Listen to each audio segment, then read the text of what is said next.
محمد رسول الله.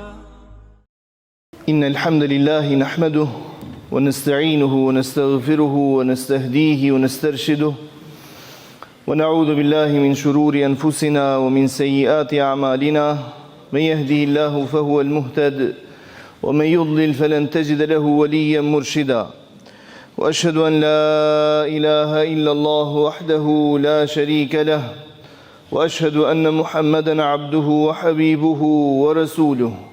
يا أيها الذين آمنوا اتقوا الله حق تقاته ولا تموتن إلا وأنتم مسلمون. يا أيها الناس اتقوا ربكم الذي خلقكم من نفس واحدة وخلق منها زوجها وبث منهما رجالا كثيرا ونساء واتقوا الله الذي تساءلون به والأرحام إن الله كان عليكم رقيبا. يا أيها الذين آمنوا اتقوا الله وقولوا قولا سديدا يصلح لكم أعمالكم ويغفر لكم ذنوبكم ومن يطع الله ورسوله فقد فاز فوزا عظيما. وبعد عباد الله اتقوا الله فيما أمر وانتهوا عما نهى عنه وزجر وأخرجوا حب الدنيا من قلوبكم فإنه إذا استولى أسر. واعلموا أنكم غدا بين يدي الله واقفون ستسألون عن أعمالكم وأقوالكم. اللهم يسر لنا الحساب وقنا العذاب برحمتك يا عزيز يا تواب. Të nderuar vëllezër dhe motra, besimtarë dhe besimtare, unë dalëm në javën e kaluar pikërisht me ajetin kuranor ku i madhnueshmi Allah na drejtohet dhe thotë: وَالَّذِينَ يَقُولُونَ رَبَّنَا هَبْ لَنَا مِنْ أَزْوَاجِنَا وَذُرِّيَّاتِنَا قُرَّةَ أَعْيُنٍ وَاجْعَلْنَا لِلْمُتَّقِينَ إِمَامًا. Dhe ata të cilët luten dhe thonë: Zoti ynë, gratë tona, pra bashkëshortet tona, fëmijët tanë na i bëj të hajrit dhe ne na bëj prijes të devotshmëve. Nga këtu nis një kriter tjetër i besimtarit, që është kriteri që për gjithçka i lutet Allahut subhanahu wa taala.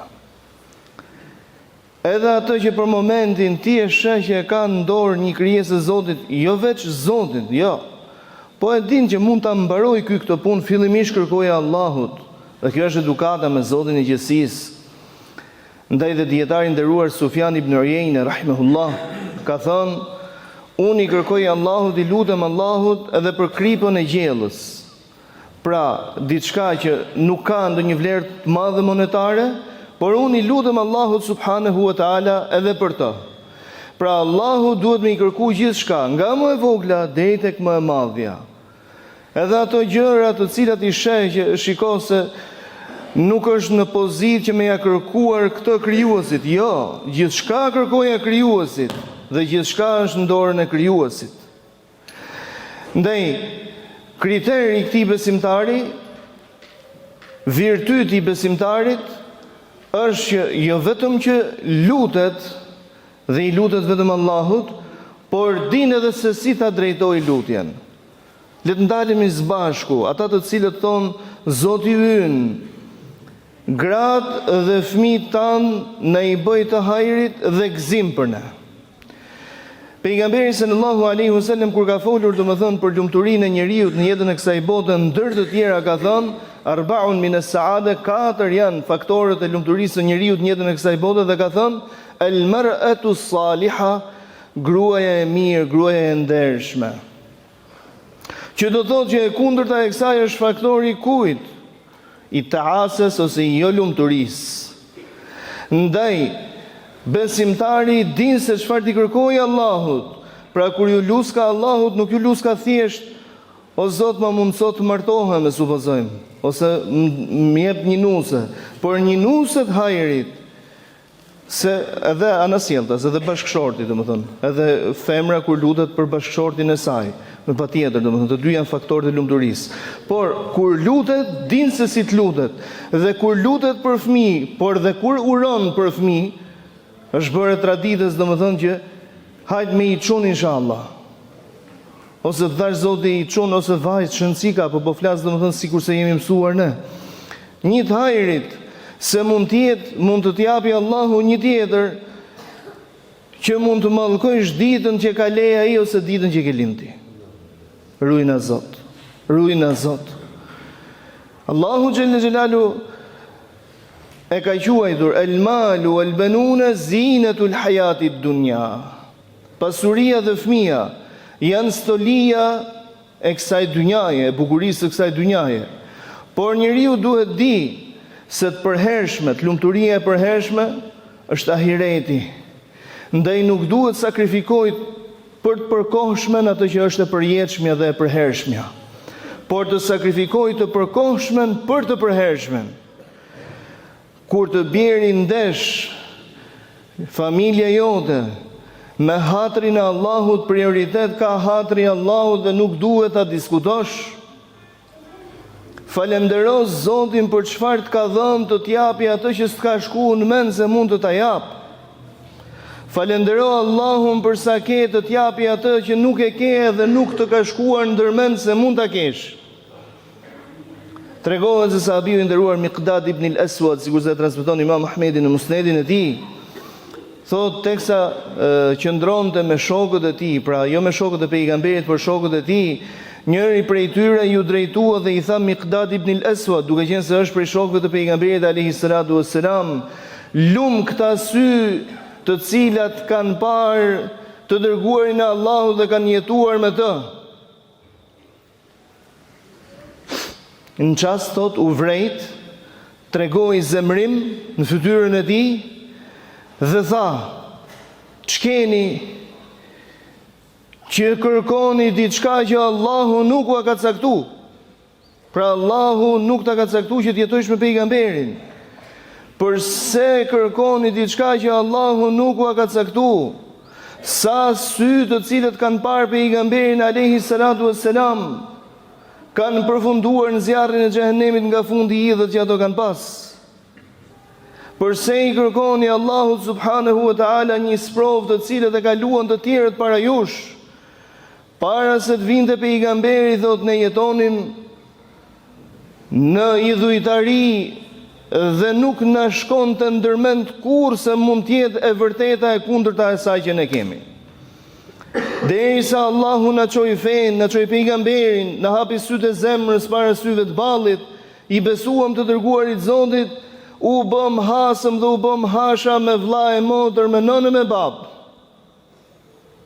Dhe u ndam, thot, me njëri tjetrin. Të gjitha këto janë sprova, janë sakrifica. Ja ka mundsu Allahu dikujt, të paktën falendero Allahun, thot, për atë që të ka dhënë ty. Falendero Zotin për atë që të ka dhënë ty. Mos thuaj sikur, as sikur. Dëshira do të ishte e madhe pa Allahu që të ka krijuar ty në një kohë, i ka ditë gjërat më mirë se kushdo tjetër. Ndaj të nderuarit e mi, bukuria e besimtarit pra qëndron në faktin që kur i lutet vetëm Allahut. Pajtohet me caktimin e Allahut, pajtohet me atë që Allahu i ka dhënë, shijon atë me të cilën Allahu e ka begatuar, dhe kur i lutet din se çfarë i kërkon Zoti të gjithësisë dhe jep sekretin e lumturisë që është familja. Familja është sekreti i lumturisë në këtë botë, të cilën nëse njeriu e humbet këtë lloj lumturie dhe nuk e gjen familjen e tij, zorë se mund të gjejë dikun tjetër, të nderuarit e mi. Çfarë do të thotë kjo? Kjo do të thotë që duhet punojmë fort për familjet tona. Duhet përpiqemi fort për familjet tona. Duhet të kushtojmë kohë familjeve tona. Familja jon duhet të jetë prioritet mbi çdo prioritet tjetër. Ashtu si pejgamberi alayhi salatu wassalam kur flet për njeriu më të mirë ka thënë: njeriu më i mirë, më i sjellshëm, më i dashur tek Zoti i gjithësisë është ai i cili është dhe më i sjellshëm me familjen e tij, dhe unë jam më i sjellshëm, më i mirë, më i dashuri ndër ju me familjen time. Duhet të lidhemi fort me familjen, duhet i kushtojmë kohë familjes, duhet kemi tolerim jo në fe, por duhet kemi tolerim në gjërat njerëzore me familjen tonë. Një burr nuk duhet kërkojë një skllave në shtëpinë e tij. Dhe një grua nuk duhet kërkoj një lolo për të qenë burri i saj. Nga të fryj era të fryj dhe ai, dhe nga të fryj era e saj të shkoj dhe ky. Një burr duhet me qenë shtylla e jetës një familje. Dhe shtylla e jetës duhet jetë me urtësinë, me maturinë, me mençurinë, me të cilat e ka karakterizuar Allahu subhanahu wa taala. Dhe jo me forcën fizike, forcën e zërit dhe ku ta diun gjërat e kësaj natyre. Lumturia tjetër janë fëmijët, por dhe privimi prej tyre ta dini se si ta dha dhe si nuk ta dha në dyja rastet kjo është sprovë për njeriu. Kur ja ka dhënë duke e sprovuar. Kur e ka privuar prej fëmijës, e ka privuar domethënë si sprovë. Janë dy sprova të ndryshme, por ama mbeten sprovë. Sprovë me cilën njeriu duhet të di se si duhet të bashkëjetojë, se si duhet të bashkëpunojë. Pejgamberi i Zotit sallallahu alaihi wasallam na mëson dhe thotë se kur njeriu vdes, shkëputen veprat e tij përpos 3. Dhe ka përmendur ndërto fëmia i hajrit i cili lutet thot për të. Fëmia i hajrit i cili lutet për të. Që do të thotë që ati të cilin e ka begatuar Allahu me këta fëmijë duhet kaloj kohë dhe duhet sakrifikoj mund dhe gjithçka tjetër për edukimin e tij. Sikur se sakrifikon për ushqimin, për veshjen, e ku ta di unë domosdoshmëritë e jetës, duhet të sakrifikoj gjithçka është e mundur për më kryesorën, që është edukimi. Nuk po them arsimimi, po them edukimi i tij. Se edukimi jo me do e mos vjen nga një sistem arsimor ku me patjetër që sistemi arsimor është i përfshirë në këtë edukim. Por edukimi i parë vjen në familje. Mësuesi i fëmijës tënd duhet të jesh ti. Jo me patjetër që ti mësosh ABC-n, tabelën e shumëzimit dhe gjërat e kësaj natyre, por ti mësojsh se si duhet me qenë njeri. Ti mësojsh se si duhet me u sjell si njeri. Ti mësojsh se si duhet me jetu si robi i Allahut. Ti mësosh të mos i shkel të tjerët, të mos i nëpërkëm të tjerët. Ti mësosh se si duhet jetë modest me të gjitha krijesat e Allahut. Ti mësosh ato që pejgamberi alayhi salatu wasalam kur është pyetur se kush është njeriu më i lumtur, ai u përgjigj dhe tha: "Men as'ada an-nas", është ai i cili lumturon njerëzit. Ai i cili lumturon njerëzit me mirësitë të cilat ja ka dhënë Allahu subhanahu wa taala dhe jo në kurrizë të fesë së Zotit, por në kurrizë të halallit. Ndaj kjo cilësi e pashmangshme në jetën e besimtarit u quka ti kërkojsh Allahu subhanahu wa taala grua dhe fëmijë të hajrit të cilët janë gëzim për ty në dynja, por janë gëzim për ty dhe në ahiret. Të lutem ty, madhnueshmi Allah, na begato me të tillë, na bashko me të tillë dhe sikur se na ke bashkuar me familjet tona në dynja, në adhurim ndaj madhnisë tënde, na bashko o Zot në xhennet me Hazreti pejgamberin alayhi salatu wassalam. Amin Allahumma amin. Walhamdulillahi rabbil alamin. Alhamdulillahi hamdal kamilin wa afdalus salati wa tammu taslim ala sayyidina wa sayyidil khalq Abil Qasim Muhammad ibn Abdullah as-Sadiq al-Wa'd al-Amin. وعلى آله الطاهرين وعلى أصحابه الغر الميامين وعلى من اهتدى بهديه واستنى بسنته إلى يوم الدين. اللهم صل على محمد وعلى آل محمد كما صليت على إبراهيم وعلى آل إبراهيم في العالمين إنك حميد مجيد. اللهم بارك على محمد وعلى آل محمد كما باركت على إبراهيم وعلى آل إبراهيم في العالمين إنك حميد مجيد بر. وارض اللهم عن الأربعة الخلفاء السادة الحنفاء ساداتنا وموالينا الكرام سيدنا أبي بكر وعمر وعثمان وعلي. وارض اللهم عن سائر الصحابة والتابعين وتابعيهم بإحسان إلى يوم الدين. اللهم آمين. E vazhdon Zoti i gjithësisë dhe thotë: dhe na bëj ne për të devotshmit shembull. Shikoni sa bukur. Njeriu në dynja, deshja apo s'deshja ai, shembull do të bëhet. Dikush bëhet shembull për masa të gjëra, dikush bëhet shembull për familjen e vet, dikush mund bëhet shembull për një individ të vetëm. Ç'në si ka kjo? Çështja e numrave nuk luan ndonjë rol. Por e rëndësishme është që je shembull për diçka dhe Zoti thotë: Dhe kur ti kërkojsh Zotit gjithësisë, kërkoj që shembull dhe model të bëhesh për të devotshmit. Bëhesh shembull i devotshmërisë, bëhesh shembull i dinjitetit, të bëhesh shembull i njerëzillikut, të bëhesh shembull i tolerancës me të cilën e ka begatuar Allahu, të bëhesh shembull i zemërgjërësisë, i ndihmës së tjerëve, të bëhesh shembull i dashamirësisë ku ja dëshiron tjetrit atë me të cilën të ka begatuar Allahu dhe ty. Dëshiron për tjetrin me atë që të ka begatuar Allahu dhe ty vetë. Të bëhesh shembull dhe model me fenë të cilën ti e përfaqëson. Ku ka gjë më të bukur, domethënë? Të ka begatuar Allahu me grua të ndershme, fetare, të mirë, të ka dhënë fëmijë të hajrit. Fëmijë i cili din se si me respektu prindin e tij. Ka qenë një ndër hoxhallar të mëdhtë Kuranit në shekullin e kaluar, Abdulaziz Uyuni Sud rahimahullah. Ndër gjërat më të habitshme që kam parë në jetën e këtyre dietarëve që kam lexuar, në jetën e këtyre dietarëve është dhe fakti që thotë i kishte thënë Jati, mashallah Abdulaziz je zjat me babën. Mashallah je zjat. Thotë dhe kur ecste rrugës me Jatin, pra Jati ecste në trotuar ndërkohë që edhe pse kishte vend në trotuar, thotë ai ecste në asfalt që dilte një nivel me babën ose ndoshta diçka më i shkurtër. Pra Jati i thot, pa të keq, nuk është se kishe diçka për qëllim, je zjat, dhe i thonte, nuk duhet dal mbi babain tim. Ku ka më bukur, do më thënë, se të gëzojsh respektin, dëshurinë e fëmijës. Vjen një çast kur ti mund të plakesh për atë që ja ka bëu Allahu nasib, ja ka bëu risk më u plak. Dhe përjeton pikërisht ajetin kuranor ku Zoti i Gjithësisë thot, e nëse ndonjërin prej tyre apo që të dy i ka plon pleqëria tek ti, ti mos u thuaj atyre as fjalën më të vogël, që nuk është fjalë.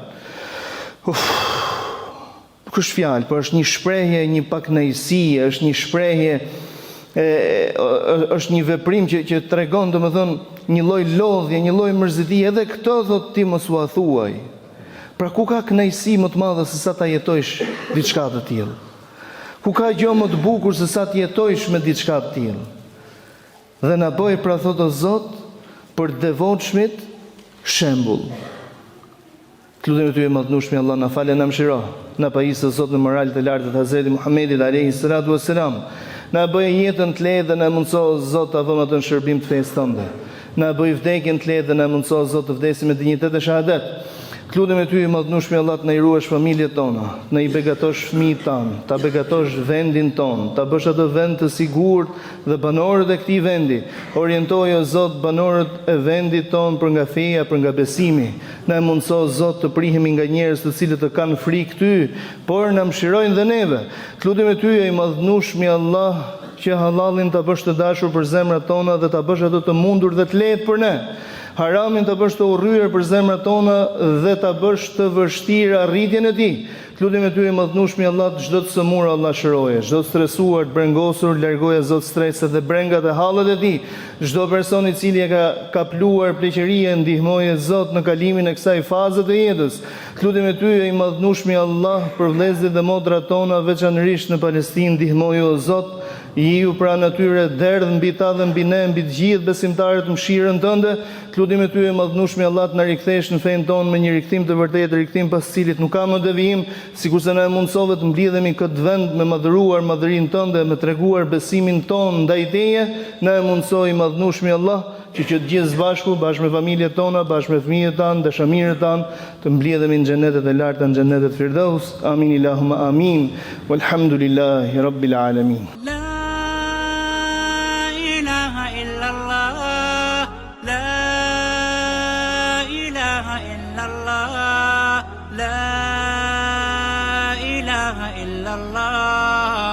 محمد رسول الله